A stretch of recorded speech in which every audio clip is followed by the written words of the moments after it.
Welcome to the Slop Temple. We pray this video helps. You start by opening Gcash and confirming the app is up to date. This prevents legacy bugs from forcing closures.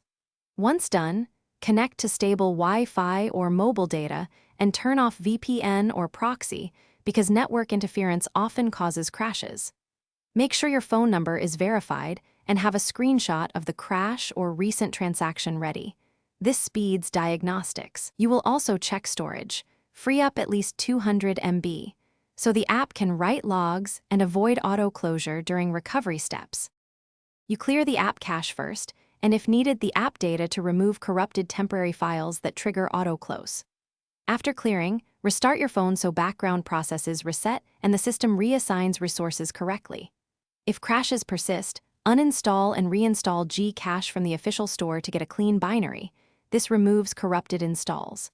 Next, verify app permissions, storage, camera, SMS, phone, because denied permissions can cause abrupt closures. Grant any missing permissions, and test with a small action like check. You finish by ensuring background data is enabled and add Gcash to battery optimization exceptions so the OS doesn't kill it mid-session.